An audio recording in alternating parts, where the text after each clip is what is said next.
సంక్రాంతి కానుకగా భూభారతి అమలులోకి తీసుకురావాలని ముఖ్యమంత్రి రేవంత్ రెడ్డికి ఎమ్మెల్సీ జీవన్ రెడ్డి విజ్ఞప్తి చేశారు. ధరణి వల్ల ప్రజలు ఎదుర్కొన్న సమస్యలకు భూభారతి చట్టం ద్వారా పరిష్కారం అవుతాయని విశ్వాసం వ్యక్తం చేశారు. గత ప్రభుత్వ హయాంలో ఆక్రమించుకున్న ప్రభుత్వ భూములను కాంగ్రెస్ సర్కార్ తిరిగి స్వాధీనం చేసుకుంటుందని తెలిపారు.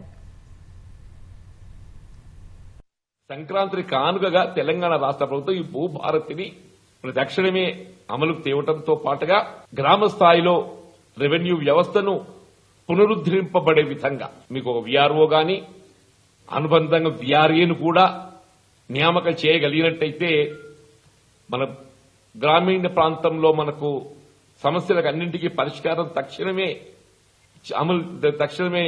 మరి చేసేటువంటి అవకాశం ఉంటుంది. కాబట్టి ఇది సంక్రాంతి కానుకగా నేను రాష్ట్ర ప్రభుత్వ గౌరవ ముఖ్యమంత్రి గారికి ఏదైతుందో రేవంత్ రెడ్డి గారికి ఈ భూభారతి చట్టాన్ని తక్షణమే సంక్రాంతి కానుకగా తెలంగాణ రాష్ట్ర ప్రభుత్వం ఆ నోటిఫైడ్ డేట్ అనేది ఏదైతుందో సంక్రాంతి కానుకగా దాన్ని పబ్లిష్ చేయాలని చెప్పని అమలు తేవాలని చెప్పని నేను విజ్ఞప్తి చేస్తాను.